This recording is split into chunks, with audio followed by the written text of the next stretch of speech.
సూర్యాపేట జిల్లా దగ్గర ఘోర రోడ్డు ప్రమాదం చోటు చేసుకుంది. ఆగి ఉన్న కంటైనర్‌ని ట్రావెల్స్ బస్సు ఎళ్లి ఢీకొట్టింది. అది బస్సోళ్ళదే తప్పు. ఎందుకంటే ఎవరు గుద్దలేదు వాళ్ళు. కంటైనర్ అంటే డ్రైవర్ నిద్రమత్తులో ఉన్నాడో, లేకపోతే బండి కంట్రోల్‌లో లేదో తెలీదు. 5గురు చనిపోయారు. 20 మంది తీవ్రంగా గాయపడ్డారు. ఇద్దరి పరిస్థితి విషమంగా ఉంది. కోదాడ మండలం ద్వారకుంట దగ్గర ఈ ఘటన జరిగింది.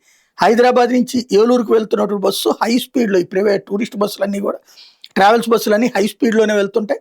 ఆర్టీసీ బస్సు కంటే ఒక ఎక్స్ట్రా స్పీడ్‌తో వెళ్ళాలనుకుంటుంటే బస్సులో ప్రయాణికులు ఇరుక్కుపోయి వాళ్ళ కేకలు ఆ చుట్టుపక్కల మారుమోగిపోయినాయి. ఓ రకంగా చెప్పాలంటే మన కుటుంబ సభ్యులు అక్కడ ఆ ప్లేస్‌లో ఉంటే ఏంటనేది ప్రతి ఒక్కళ్ళు ఆలోచించుకోవాల్సిన పరిస్థితి వచ్చింది. వాళ్ళ ఆర్తనాదాల తర్వాత పోలీసులు అక్కడికొచ్చి ఆ బస్సు ఈ సీట్లు కోసి గేట్లవి కోసి తీసుకురావడానికి చాలా టైం పట్టినటువంటి పరిస్థితి అయితే అయింది.